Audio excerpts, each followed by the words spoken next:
menang di dalam darah Kristus. Banyak orang Kristen bahkan, apalagi orang non-Kristen, tidak tahu bahwa ini adalah masih dalam bahasa simbolistik. Ya. Jadi kalau kamu disucikan, kamu dicuci dosa kamu pakai darah Kristus. Paman saya punya susu, pernah tanya saya, darah Yesus kalian berapa liter? Gimana cara dia menyuci darah Yesus cuci dosa seisi dunia, katanya. Nah, bagaimana? Bukan ada dosa terus pakai darahnya dicuci-cuci. Darah Kristus itu artinya kematian Kristus. Ya. Karena penumpahan darah. Ya. Sejak Adam dan Hawa, penumpahan darah itu artinya kematian. Maka darah itu lambang hidup. Jadi darah Kristus itu sama dengan kematian Kristus. Nah, kematian Kristus menyucikan dosa saya. Kematian Kristus menyucikan dosa saya. Bagaimana cara cucinya? Karena kematian Kristus ya, dihukumkan oleh karena dosa saya. Saya yang harus dihukumkan. Yesus dihukumkan menggantikan saya. Jadi dibuat bahasanya, simbolistiknya, darah Yesus menyucikan dosa saya. Begitu ya. Jadi jangan bingung-bingung darah Yesus berapa liter, dan gimana cara nyucinya gitu. Ya. Oke. Ada banyak hal. Dalam minggu ini saya bertemu dengan cukup banyak orang. Dan saya simpulkan bahwa kalau orang Kristen belajar Alkitab sendiri di zaman sekarang ini, dengan YouTube yang berlimpahan, TikTok lengkap dengan segala Instagram, Facebook, segala macam, bukan akan tambah mengerti kebenaran, tapi akan tambah bingung. Pasti. Ya. Pasti. Kamu boleh ajar anak-anak matematika, enggak usah ajar dia hitung dari 1 sampai 100, terus tambah kurang kali bagi dan suruh dia kerja. Kamu lihat hasilnya matematika atau kebingungan. Ya. Jadi itulah. Oke, jemaat sekalian, hari ini kita mau belajar Alkitab. Memang hari Minggu tidak bisa secara urut-urut semuanya, maka kita bikin acara seminar, blog kelas. Blog kelas akhir tahun ini overload ya. Tadinya saya pikir tidak akan sampai 70-an orang, sekarang sudah akan lebih dari 100 orang. Jadi ya bagus ya. Ya, saya tidak berani tolak orang ya. Cuman tidurnya ini yang kita pikirkan bagaimana gitu. Oke, jadi kita mau baca Alkitab yang untuk hari ini ya. Ya memang tidak berurut ya. Hari Minggu gimana kita mau khotbah berurut gitu. Ya kita ambil per perikop kah, per topik kah, apa segala macam. Nah, hari ini saya ingin mengajak jemaat untuk melihat Markus pasal 5 dari ayat 1 sampai ayat 20 dari Injil Markus ya. Ini dicatat di 3 Injil sinoptik. Saya ambil yang Markus dan Bapak Ibu silakan perhatikan karena 20 ayat jadi saya baca dan tolong diperhatikan. Saya baca dengan cepat ya. Yesus mengusir roh jahat dari orang Gerasa. Lalu sampailah mereka di seberang danau di daerah orang Gerasa. Baru saja Yesus turun dari perahu, datanglah seorang yang kerasukan roh jahat dari pekuburan menemui dia. Orang itu diam di sana dan tidak ada seorang pun lagi yang sanggup mengikatnya sekalipun dengan rantai, karena sudah sering ia dibelenggu dan dirantai, tetapi rantainya diputuskannya dan belenggunya dimusnahkannya, sehingga tidak ada seorang pun yang cukup kuat untuk menjinakkannya. Siang malam ia berkeliaran di pekuburan dan di bukit-bukit sambil berteriak-teriak dan memukuli dirinya dengan batu. Ketika ia melihat Yesus dari jauh, berlarilah ia mendapatkannya lalu menyembahnya. Dan dengan keras ia berteriak, "Apa urusanmu dengan aku, hai Yesus, Anak Allah yang Maha Tinggi? Demi Allah, jangan siksa aku." Karena sebelumnya Yesus mengatakan kepadanya, "Hai engkau roh jahat, keluar dari orang ini." Kemudian ia bertanya kepada orang itu, "Siapa namamu?" Jawabnya, "Namaku Legion, karena kami banyak."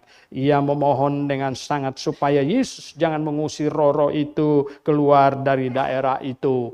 Adalah di sana di lereng bukit sejumlah besar babi sedang mencari makan. Lalu roh-roh itu meminta kepadanya, katanya, "Suruhlah kami pindah ke dalam babi-babi itu, biarlah kami memasukinya." Yesus mengabulkan permintaan mereka, lalu keluarlah roh-roh jahat itu dan memasuki babi-babi itu. Kawanan babi yang kira-kira 2.000 jumlahnya itu terjun ke dalam tepi jurang dalam danau dan mati lemas di dalamnya. Maka larilah penjaga-penjaga babi itu dan menceritakan hal itu di kota dan di kampung-kampung sekitarnya.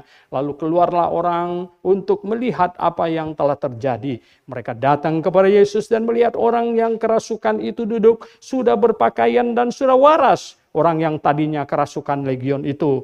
Maka takutlah mereka, orang-orang yang telah melihat sendiri hal itu menceritakan kepada mereka tentang apa yang telah terjadi atas orang yang kerasukan setan itu dan tentang babi-babi itu. Lalu mereka mendesak Yesus supaya ia meninggalkan daerah mereka. Pada waktu Yesus naik lagi ke dalam perahu, orang yang tadinya kerasukan setan itu meminta supaya ia diperkenankan menyertai dia. Yesus tidak memperkenankannya, tetapi ia berkata kepada orang itu, "Pulanglah ke rumahmu, kepada orang yang sekampungmu, dan beritahukanlah kepada mereka segala sesuatu yang telah diperbuat oleh Tuhan atasmu, dan bagaimana ia telah mengasihani engkau."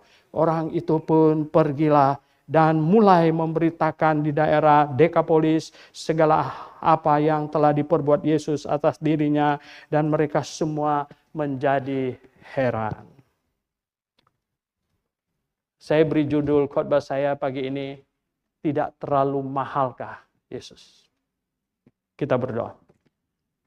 Bapa di surga, terima kasih untuk firman-Mu yang dicatatkan bagi kami. Kami datang berjemaat, bernyanyi, dan kami mau menarik pelajaran dari apa yang Engkau tuliskan bagi kami. Kiranya tiap-tiap minggu kami datang ada membawa manfaat untuk kami, dan bukanlah manfaat yang biasa-biasa, bahkan yang bersifat kekal ya Tuhan. Tolong kami, pimpin kami semua yang sudah hadir di sini. Kiranya kami bisa konsentrasi, kiranya tidak ada gangguan apa-apa yang bisa mengacaukan pikiran kami. Kami berdoa, sekali lagi mohon Tuhan menolong, karena kami tahu iblis bekerja amat dahsyat. Bukan di tempat lokasi pelacuran perjudian, tapi justru di gereja inilah, supaya anak-anak Tuhan tidak mendengar firman-Mu dengan penuh konsentrasi. Kami berdoa dalam nama Tuhan Yesus Kristus. Amin. Jemaat yang saya kasih dalam Tuhan, cerita ini sudah sering kita dengar. Bahkan sudah sering diceritakan di sekolah minggu. Banyak anak-anak sekolah minggu hafal. Saya sudah mendengarnya, bahkan menceritakannya, mengkhotbahkannya sudah banyak-banyak kali. Ya. Nah, hari ini saya ingin ajak untuk melihat beberapa hal. Yang pertama adalah tentang orang yang kerasukan setan ini. Katanya, dia itu sudah nohok, menurut orang kampung di sana, sudah nohok. Sampai-sampai tidak ada orang lagi yang bisa mengatasinya. Tidak ada lagi yang bisa mengatasinya. Diikat semuanya tali putus. Ya. Bahkan dirantai, rantai pun putus. Gitu. Wow, ini dahsyat sekali. Kenapa? Karena di dalam dirinya setannya itu bukan 1-2. Ditanya namanya siapa, dia jawab namanya legion. Anda search di Google, itu 1 legion tentara Romawi itu sekitar 6.000. Sekitar 6.000. Zaman Agustus, 1 legion 6.180 sekian. 6.000-an setan dalam dirinya. 1-2 aja udah pusing, betul nggak? Apalagi 6.000-an. Kamu bisa bayangkan. Maka itu tidak ada tali yang bisa mengikatnya. Tidak ada rantai yang bisa mengikatnya. Putus semuanya. Dan dia pasti sudah menjadi beban berat bagi orang kampung dan sekitar kota itu. Karena mengganggu orang ini. Siapa yang bisa lawan dia dengan 6.000 setan di dalamnya? Ya toh? Satu aja dukun dengan 1 setan aja orang lari terbirit-birit, betul nggak? Ini dengan 6.000 ini gimana cara mengatasinya? Saudara yang saya kasih dalam Tuhan. Dan sangat kasihan dia. Ya bukan dia yang mau. Bukan dia yang mau. Dia dirasuki. Dia dirasuki. Dan dia ini akan pergi ke neraka, saudara. Ya. Dia akan pergi ke neraka dan tidak ada harapan. Dan ini bukan orang Yahudi loh. Katanya dia di seberang danau di Gerasa di sana. Makanya ada babi, orang Yahudi itu nggak ada. Itu yang wilayah peternakan babi, nggak ada. Ya, haram. Jadi dia di daerah seberangnya ini ya Danau Galilea sana jauh gitu ya dong. Danau Galilea itu sampai luasnya itu disebut laut juga gitu. Karena dari sini nggak lihat sampai ke seberang sana, jadi kayak laut begitu. Jadi di seberang sana ini wilayah non Yahudi. Ya. Yang jadi heran itu adalah Yesus Kristus pergi ke situ. Dan ini orang sungguh-sungguh sangat kasihan. Saudara yang saya kasih dalam Tuhan Yesus. Dia akan berakhir di neraka. Hidup saja sudah susah.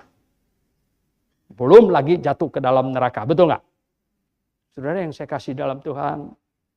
Sebenarnya kita tidak perlu ada orang yang ya ngaur bohongin kita. Bahwa dia sudah pernah pergi ke neraka dan balik lagi ceritanya begitu dahsyat segala. Nggak usah. Ya. Itu nggak benar. Jangan percaya yang begitu. Yang benar itu yang dikatakan di dalam Alkitab. Ya toh? Yang dikatakan di dalam Alkitab ini yang paling benar. Tuhan Yesus cerita tentang orang kaya dan Lazarus. Dia nggak bilang perumpamaan loh. Itu cerita loh. Dan dia sengaja pakai nama orang lagi. Lazarus dia sebut. Ya, Lazarus. Nggak tahu ya. Ini Lazarus pernah ke neraka betul nggak? Ya, 4 hari dia dikubur. Dan Tuhan Yesus bilang Lazarus ketemu orang kaya di dalam sana. Orang kaya itu susahnya. Ya. Padahal itu belum final. Saudara. Dia di dalam sana itu sudah susah. Susahnya. Dan dia apa? Dia bilang sama Bapak Abraham katanya. Kalau boleh suruh Lazarus celupkan tangannya. Teteskanlah air ke lidahku. Wow. Wow. Kalau bisa dikirim 1 botol aqua lebih seru betul nggak? Daripada beberapa tetes. Jadi berapa dahsyat sebenarnya di neraka itu berapa dahsyat. Ya. Berapa dahsyat. Saudara berapa dahsyat di neraka? Mau coba? Banyak orang tahu nggak? Saking konyolnya, saya bilang gimana ini orang.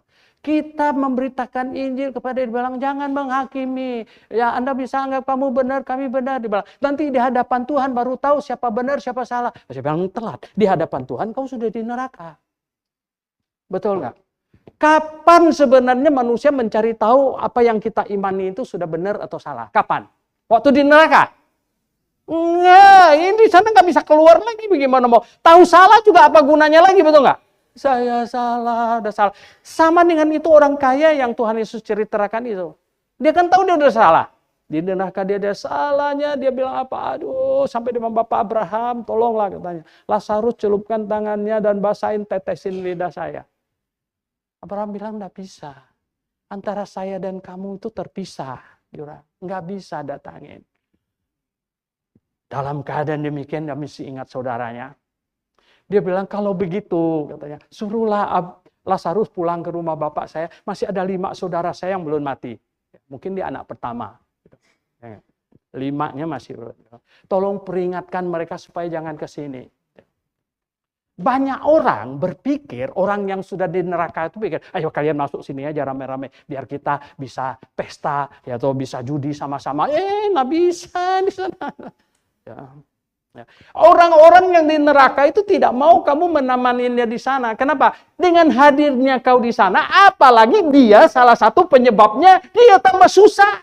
Betul nggak? Dia tambah susah.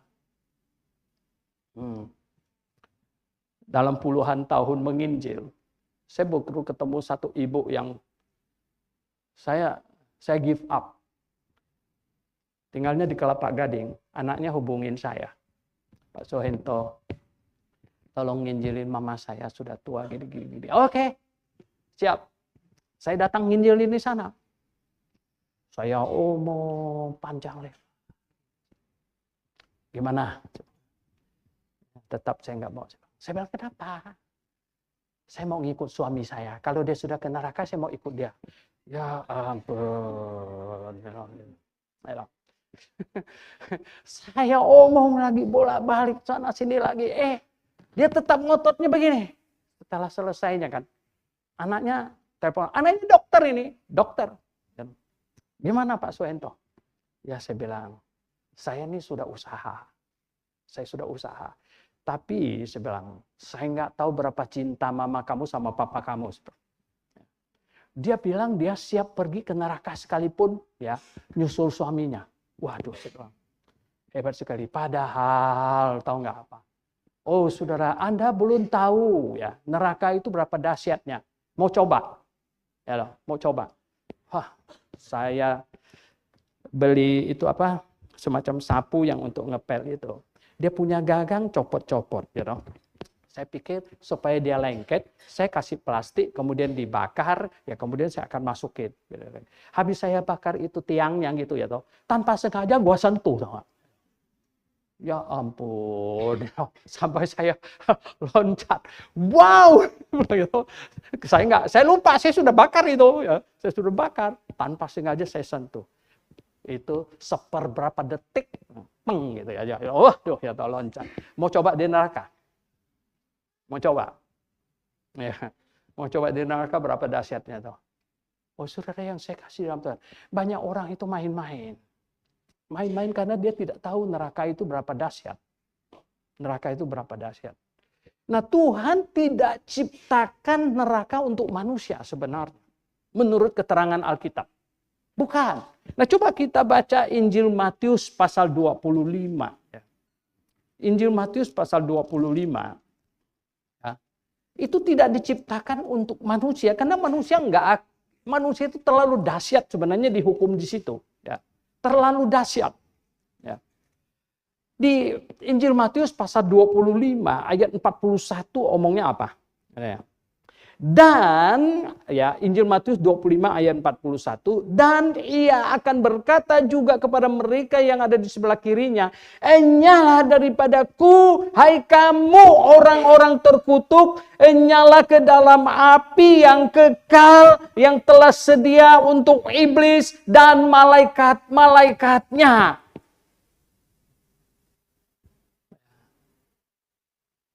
Api kekal yang disediakan untuk iblis dan malaikat-malaikatnya. Bukan untuk kamu dan saya.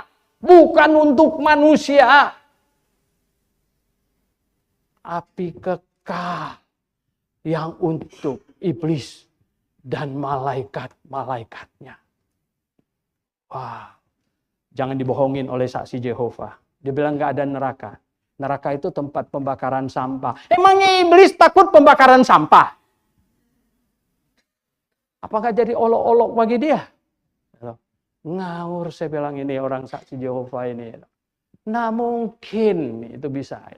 Ini ayatnya jelas-jelas dibilang api kekal yang ya Nyala ke dalam api yang kekal yang telah sedia untuk iblis dan malaikat-malaikatnya. Oh saudara yang saya kasih dalam Tuhan Yesus. Mengapa Tuhan Yesus naik kapal menyeberangi Danau Galilea? Kelihatannya hanya mau mengunjungi orang satu ini. Karena Tuhan dia maha tahu. Dia tahu orang ini sudah berapa tahun berkeliaran di kuburan dan lain sebagainya.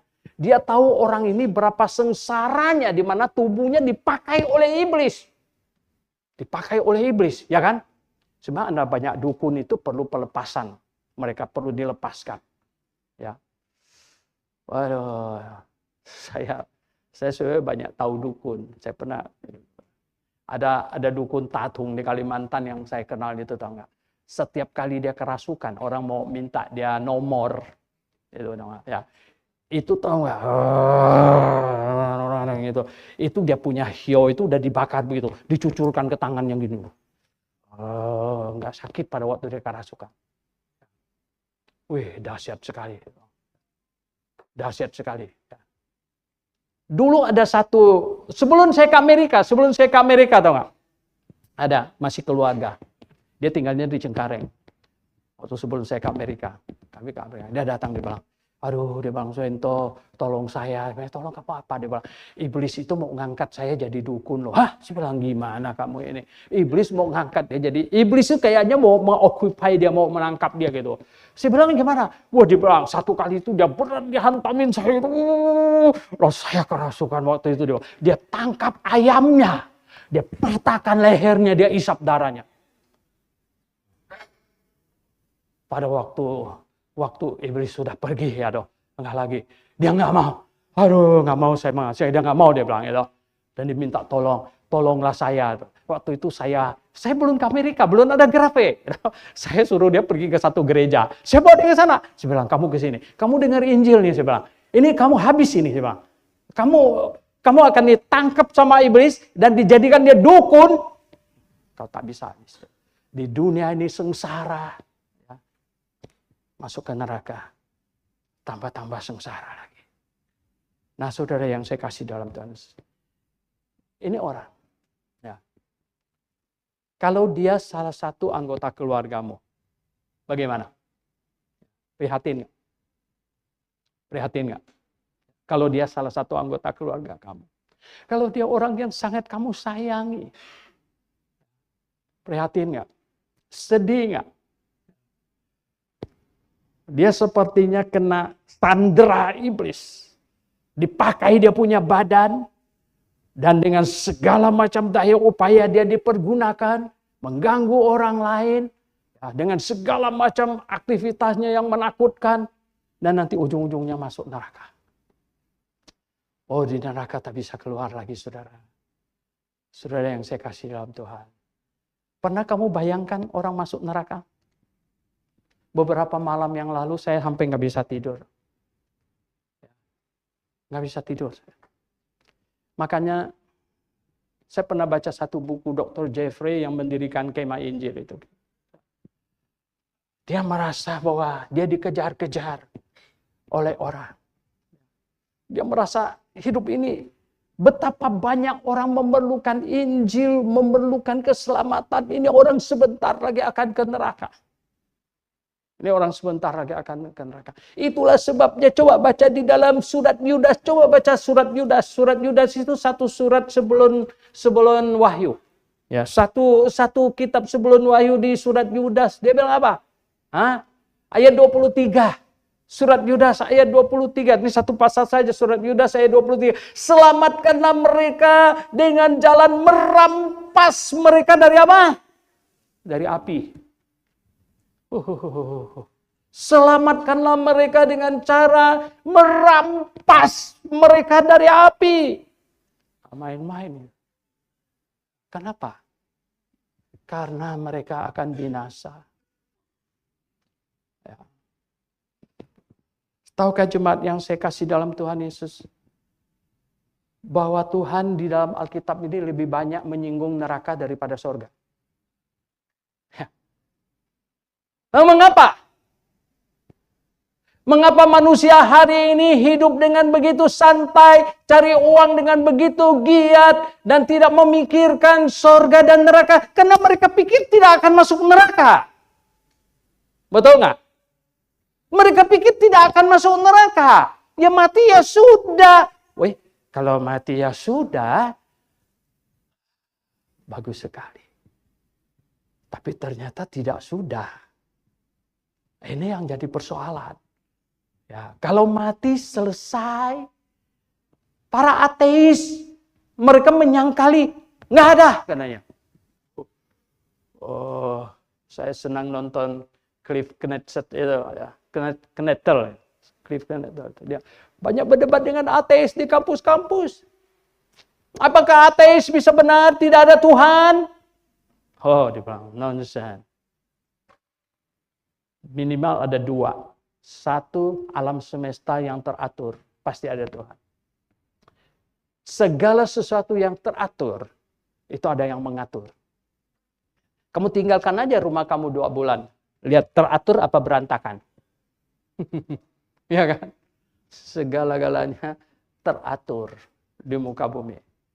Hukum alam semuanya teratur. Itu nomor 1. Nomor 2, moral. Jadi kalau ateis itu benar, tidak ada Tuhan.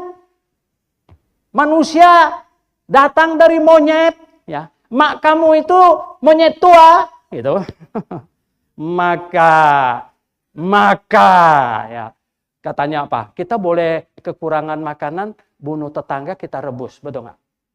Lah kenapa? Moral apa? Ya nggak? Apa salahnya? Ya toh? Kalau udah nggak ada duit kita rampok Alfamart di sebelah. Gitu.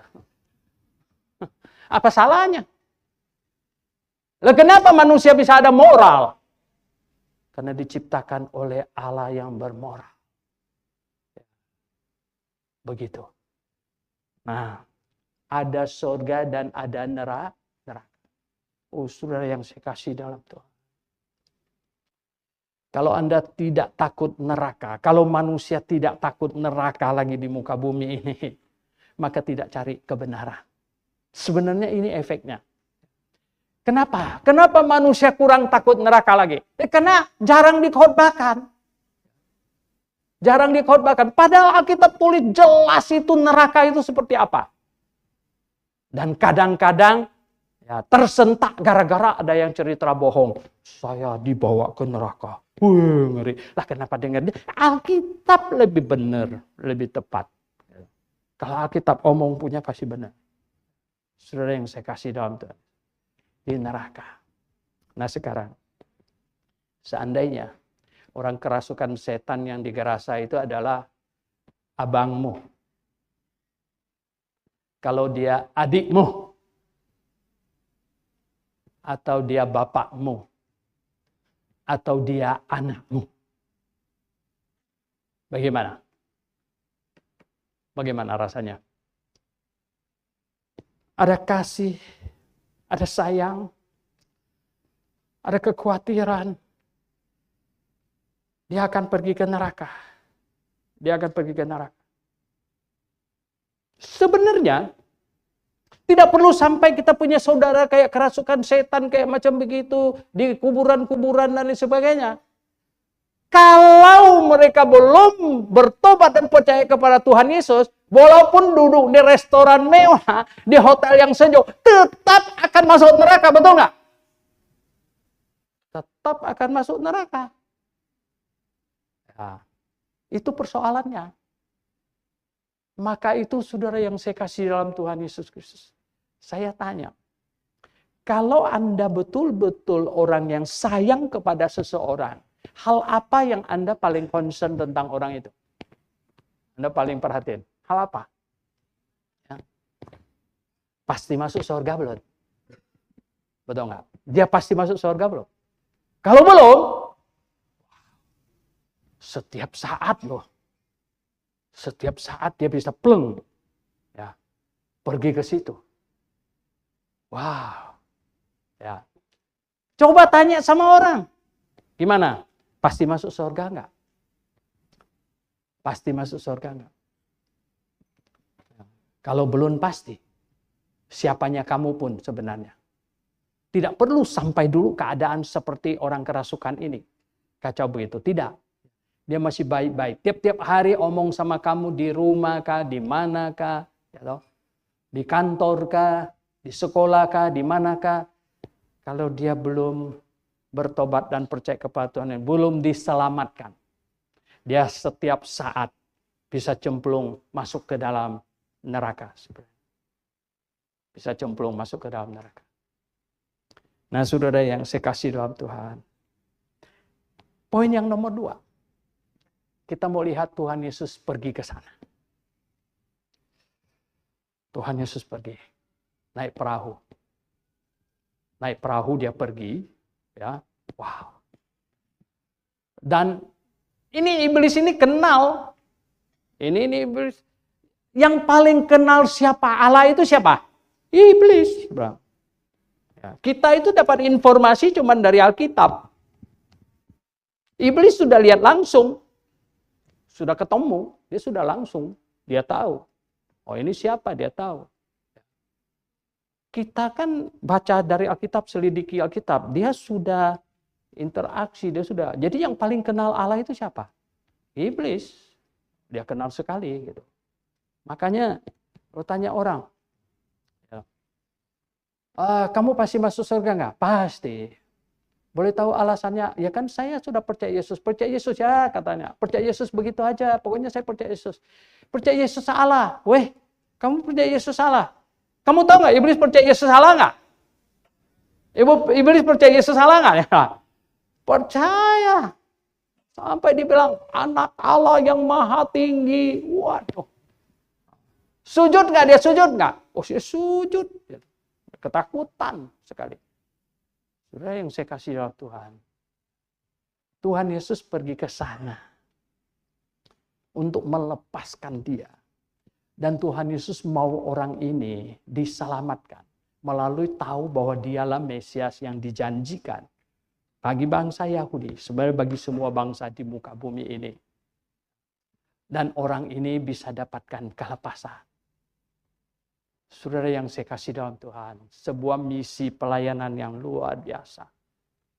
Memang Tuhan Yesus datang untuk orang Yahudi, start awalnya. Karena kalau bangsa Yahudi terima, maka semua bangsa yang lain akan dapat berkat. Tapi, sebenarnya overall semuanya itu akan dapat berkat.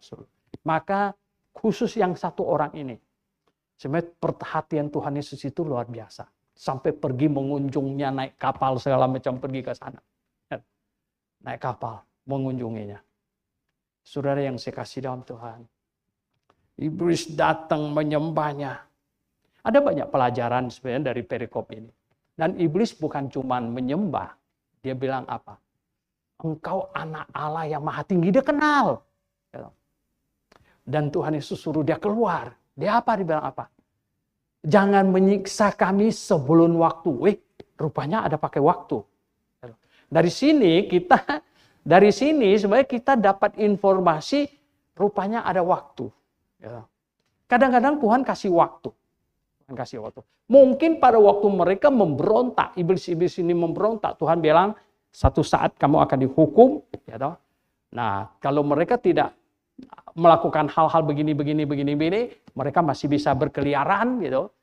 Kalau yang batas tertentu dikurung gitu kan. Sehingga ini yang legion ini minta apa? Jangan menghukum kami sebelum waktunya.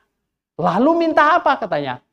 Minta supaya mereka tidak pergi dari wilayah Gerasa itu. Coba bayangkan. Di satu kampung kecil Gerasa, dia punya iblis 6.000-an. Masuk ke orang ini. Banyak enggak iblisnya? Kira-kira Jakarta berapa ya? Iblisnya. Jadi ini banyak sekali ini. Dan iblisnya minta supaya mereka tidak pergi dari wilayah itu. Dan diizinkan apa? Masuk ke dalam babi itu. Dan saya tidak tahu bagaimana menjelaskannya kenapa Tuhan okein. Tidak dikasih tahu. Tuhan masuk ke babi itu. Di dalam Textus Siricaptus ada dibilang, sebenarnya. Babi itu kerasukan dan lari-lari. Ya kan? Lari-lari, jadi mereka lari dan kebetulan lari ke tempat tebing yang agak curam. Ya, jadi lari-lari, babi kerasukan, ya toh, lari-lari kemudian jatuh. Ini Petrus yang tulis, jumlahnya 2000-an kira-kira. 2000-an ekor babi. Saya pernah piara babi juga. Di RBC kita piara. Ya. Harga rata-rata lah babi 3 jutaan. Yang besar. 2000 ekor berapa? 3 juta. 6 M. Ya. 6 miliar. Jadi 2000-an ekor babi nyemplung ke dalam Danau Galilea. Mati lemes semuanya. Habis dana 6 M. Tapi orang yang kerasukan itu udah waras. Duduk di bawah kaki Yesus. Dia tidak tahu biaya selamatkan dia berapa? 6 M. Dia tidak tahu. Ya. 6 M habis. Dia duduk di bawah kaki Yesus. Waras. Dia bercerita. Ya, bagaimana pengalaman dia diselamatkan. Saudara yang saya kasih dalam Tuhan. Tadi pertama saya bilang, saya beri tema khotbah saya, tidak terlalu mahalkah Tuhan? Ya.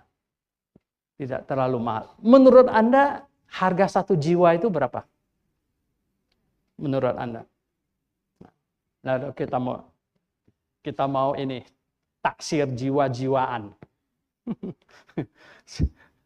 Oke, orang lain ada mati udahlah. Manusia kan ego sendiri, betul nggak ya toh? Rumah orang lain terbakar dia, oh syukur bukan rumah saya, masih selisih 2 rumah. Kan rumahnya dia. Aduh, ya toh. Begitu ya toh. Jadi bagaimana ya? Ya mobil orang tabrakan, ya aduh sayang ya, bukan mobil saya. Begitu juga ya. Orang lain masuk neraka, masih jauh dia masuk neraka. Oh anaknya ya, dia masuk neraka itu. Nah manusia tuh gitu. Makanya kalau harga jiwa orang-orang lain variasi harganya, betul nggak?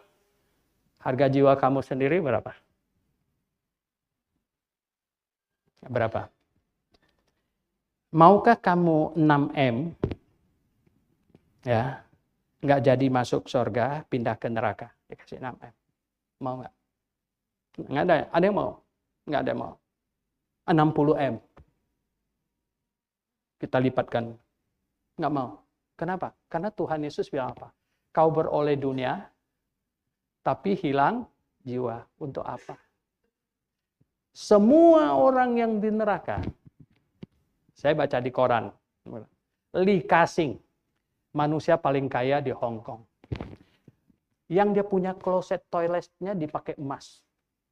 Saya pikir kalau saya duduk di situ nggak bisa saya. Nggak keluar. Saking liatin emasnya kan berkeliling-keliling. Gila, ya toh. Ini kan gimana itu loh ya. Itu paling berapa kilo kan? Kalau dia di neraka, ya. Kalau dia bilang apa? Bisa nggak saya bayar ya, dengan semua harta saya kalau saya boleh berpindah ke surga dari neraka? Saya pikir dia mau. Betul nggak? Siapapun. Nggak ada yang bilang, nggak mau. Saya tetap mau itu. Nah, mana ada orang macam begitu?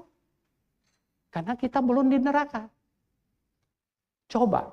Ya, kalau kamu sendiri sudah di neraka di sana mengerang-ngerang, apinya tidak mati. Api yang kekal. Dan pada saat itu, berapapun engkau punya harta, berapapun engkau punya apapun di muka bumi ini, kalau dibilang apa? Bisa tuker ini kamu masuk surga. Nggak ada 2 kali pikir, langsung setuju. Langsung setuju. Ya. Jadi berapa harga nilai 1 jiwa? Berapa harganya? Saya bilang tak ternilai, harganya tak ternilai. Ya, tak ternilai. Nah, begitulah kamu lihat orang-orang sekelilingmu. Ya, terlebih orang-orang yang kau sayang. Semuanya. Nah, bagaimana kita membawa mereka? Terlalu mahalkah 6M Tuhan untuk selamatkan orang kerasukan ini? Tuhan akan bilang, hah? Tahu tidak? Pengorbanan saya. Karena tidak ada jalan masuk surga selain dosa itu dihukum. Maka Tuhan sendiri datang sebagai manusia. Mengenakan tubuh jasmani manusia. Dan menyerahkan diri untuk menerima penghukuman itu. Dan dia turun ke neraka. Hanya untuk mewakili kita. Mewakili kita. Menerima penghukuman yang sebenarnya untuk kita. Dan kita bisa selamat hanya dengan cara yang begitu simpel. Tuhan, saya orang berdosa. Saya orang berdosa, saya ngaku saya orang berdosa. Bukan karena dosanya kebanyakan, satu saja dosa sudah cukup. Saya orang berdosa. Dan Tuhan, terima kasih. Engkau rela dihukumkan menggantikan saya. Sehingga saya terlepas dari penghukuman yang seharusnya dijatuhkan kepada saya. Sebenarnya sesimpel itu. Sesimpel itu. Ini Injil yang gampang. Tidak ada satu orang pun seharusnya bisa masuk ke neraka. Kalau Injil ini dikumandangkan dan manusia mau menerima. Dan kalau kita tidak irit-irit, kita tidak segan-segan di dalam mengumandangkannya seluas-luasnya. Sebenarnya gampang. Nah, saudara yang saya kasih dalam Tuhan Yesus Kristus. Adakah kita concern untuk diri kita sendiri? Siapa di sini yang belum pasti masuk surga? Saya berkata, kalau Anda tidak bersama dengan saya di surga, ya, jangan sekali-sekali salahkan saya lagi. Karena saya sudah sampaikan kepada Anda. Dan jangan sekali-sekali salahkan Tuhan. Di dalam perdebatan di WA seringkali mereka akan bilang, Pak Soento, orang yang di hutan tidak dengar Injil masuk surga apa masuk neraka? Saya bilang mereka pasti masuk neraka. Oh, enggak fair dong Tuhan. Oh, Tuhan pula yang dia marah. Coba bayangkan. Hei, saya bilang, kamu mau adu fair-fairan sama Tuhan? Enggak fair dong, ya Tuhan. Saya bilang fairnya itu bagaimana? Mau fairnya itu bagaimana? Tuhan sudah menata jalan, menciptakan jalan ke surga yang manusia tidak mungkin lakukannya. Akulah jalan dan kebenaran dan hidup. Tidak ada seorang pun sampai kepada Bapa kalau tidak melalui aku. Mengapa harus percaya Yesus? Karena hanya Yesuslah yang menerima penghukuman untuk kita. Jadi ketika kita bertobat percaya kepadanya, sama dengan kita setuju semua dosa kita ditanggungkan ke atasnya dan kita bisa masuk surga. Sesimpel itu. Sesimpel itu. Lalu kau tidak mau. Ya, lalu kau tidak pusingkan ada surga, ada neraka. Kau tidak pusing. Lalu kau kerja yang lain-lain. Ya, lalu orang cerita neraka kau anggap enteng, kau olok-olok. Oh, ya. Lalu orang beritakan Injil, kamu anggap enteng. Ya, saudara yang saya kasih dalam Tuhan, kita pun, ya, kalau tidak sepenuh hati pergi memberitakan, satu hari kita harus berdiri di hadapan Tuhan untuk mempertanggungjawabkan segalanya. Tuhan bilang jalannya sudah disediakan. Kenapa orang di hutan bisa sampai tidak masuk surga, tidak selamat? Nah, ada beberapa hal. Nomor satu, kenapa mereka di hutan?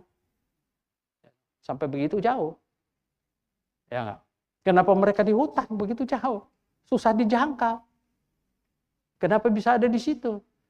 Hari ini orang Kristen saja mau pindah rumah, mau apa? Apa yang mereka pertimbangkan nomor satu? Wah, tempat yang dituju, ada mall nggak? Wah, belakang mall bagus. Ada sekolahannya. Wow, ada sekolahan. Ada item gereja ada nggak? Nggak ada. Gereja pun, ada gereja. Alkitabiah nggak? Nggak ada. Dan banyak orang tidak tahu. Keputusannya hari ini membawa efek kepada seluruh anak cucunya di kemudian hari. Keputusan saya tidak mempengaruhi kakek saya yang sudah meninggal. Tapi keputusan saya mempengaruhi semua anak cucu saya. Sudah pasti. Ya. Anda boleh bawa anak kamu bukan ke gereja sini, ke gereja yang salah. Efeknya pasti ada. Atau malah Anda bawa anak kamu ke gedung lain yang di atasnya kayak ada bawang putih begitu. Ya. Itu bisa. Anda akan lihat efeknya. Ya. Anda bisa memutuskan mau kerja di mana. Bisa. Ya, ada efeknya nggak? Ada. Ya, wah, saya mau. Katanya apa? Ada pekerjaan di daerah Timur Tengah, Arab Saudi. Gajinya 1 bulan 50 juta. Gue pergi. Boleh coba? Nggak lama lagi sana, kalau wanita dapat Abdullah. Gitu. Kalau yang laki dapat Aminah. Gitu. Ya, nanti anaknya jadi apa? Ya, itu pasti. Anda boleh coba. Banyak manusia tidak tahu. Sekarang mereka ada yang di hutan, tidak terjangkau Injil. Mungkin kakeknya dulu. Kenapa dia bisa sampai ada di hutan sana? Ya dong. Kenapa?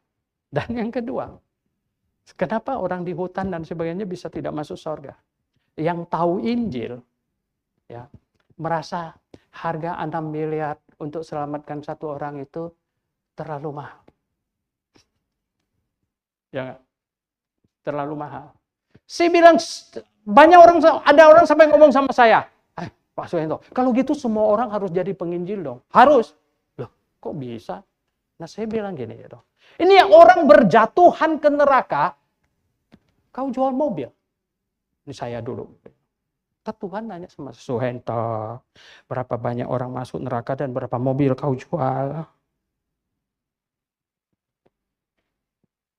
Orang masuk surga, orang masuk neraka bercemplungan.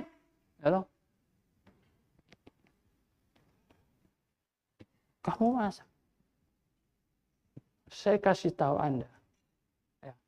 Semua kita satu hari harus berdiri di hadapan Tuhan.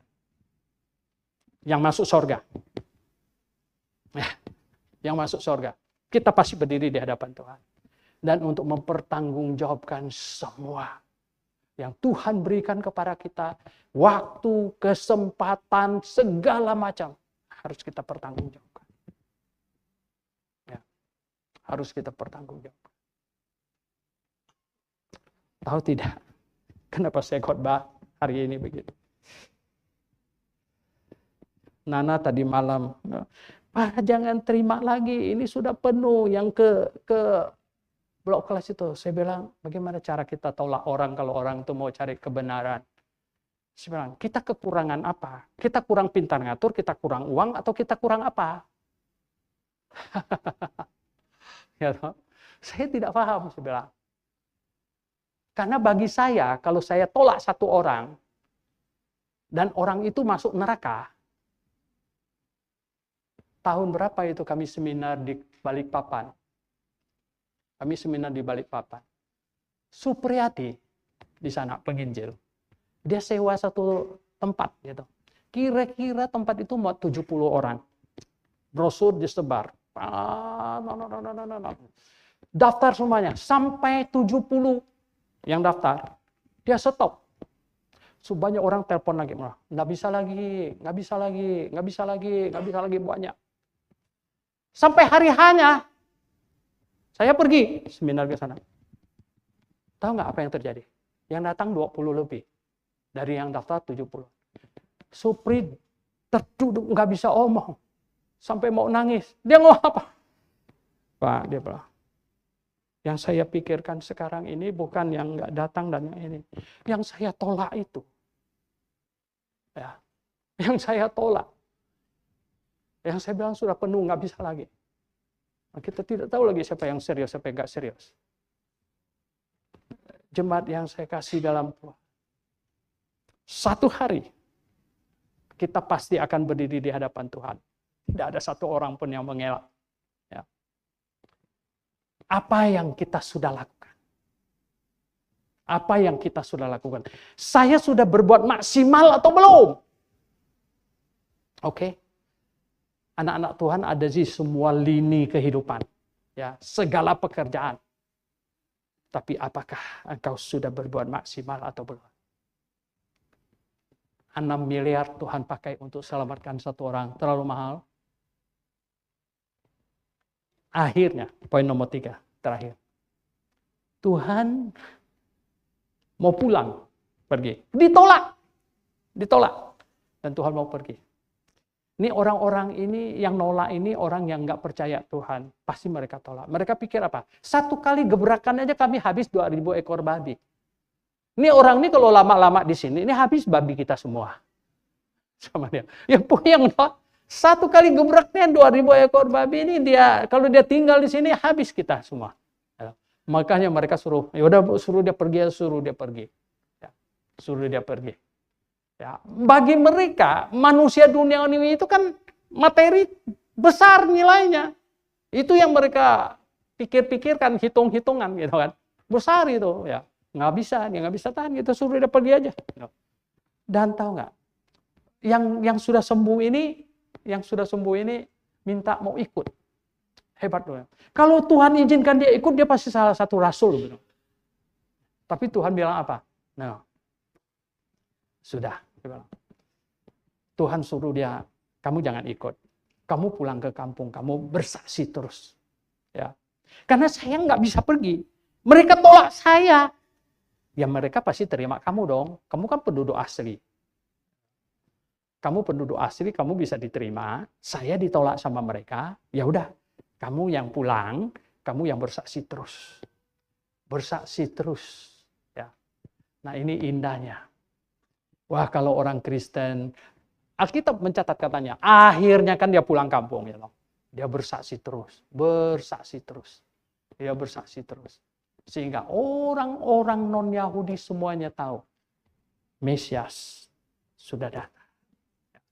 Dan ketika Injil kemudian diberitakan ke Dekapolis dan segala macam, sebenarnya pemberita Injil selanjutnya, banyak orang non-Yahudi percaya. Karena kesaksian orang-orang yang seperti ini. Jadi jemaat yang saya kasih dalam Tuhan Yesus. Tuhan atur bagiannya dia. Ya. Kamu ikut saya tidak lebih efektif. Kamu pulang kampung. Kamu bisa bersaksi dengan baik. Coba bayangkan kalau tiap-tiap orang Kristen lahir baru. Penuh semangat untuk melayani Tuhan. Sebenarnya di abad-abad awal kekristenan, gereja bertumbuhan seperti jamur. Orang Kristen ada di mana-mana. Adalah karena orang-orang yang lahir baru, yang diselamatkan. Yang merasa bahwa apa? Nyawanya itu ya tak ternilai sebenarnya dan sudah Tuhan selamatkan melalui pengorbanannya. Pengorbanan apalagikah yang lebih besar yang bisa saya korbankan untuk Tuhan dan penyelamatan akan jiwa-jiwa yang lain lagi gitu. Tidak ada. Bisakah kita menjawab Tuhan berkata, Tuhan, 6 miliar tidak terlalu mahal untuk selamatkan satu jiwa. Ya, 6 miliar tidak terlalu mahal. William Carey setelah pergi ke India 5 tahun baru satu orang bertobat. Anda tahu 5 tahun habis berapa duit? Dan berapa susah 5 tahun? Tinggal di tengah-tengah orang yang nggak ngerti bahasanya, belajar lagi pelan-pelan. Adoniram Judson sampai di suku Karen, Myanmar. 6 tahun baru satu orang bertobat. Suku Karen abad ke-19 awal. Sekarang saja masih terbelakang. Anda bisa bayangkan zaman itu. Dan satu persatu anaknya meninggal. Istrinya meninggal. Adoniram Judson gali kubur untuk dirinya sendiri dan duduk di sampingnya menangis. Saya membacanya, saya bilang, aduh Tuhan, Dia sampai hampir putus asa, dia gali kuburnya dan duduk di sampingnya, menangis. Ya. Berapa banyak dia pengorbanannya, berapa banyak duit orang yang sudah dikirim ke sana. Ya, semuanya.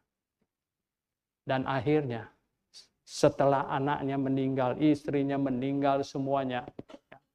Kadang-kadang Tuhan mengizinkan mereka meninggal, kenapa? Karena di tengah-tengah suku bangsa penyembah berhala, mereka melihat ketika anaknya meninggal, kenapa begitu? Kenapa orang meninggal pakai nyanyi? Kenapa katanya pergi ke sorga? Dan berita-berita gitu menyentuh dan membangkitkan rasa ingin tahu. Kemudian mereka mulai mencari tahu berita apa yang disampaikan oleh orang ini. Kemudian baru diselamatkan. Jemaat yang dikasihi Tuhan, 6 miliar tidak mahal untuk 1 jiwa. Mari kita berdoa.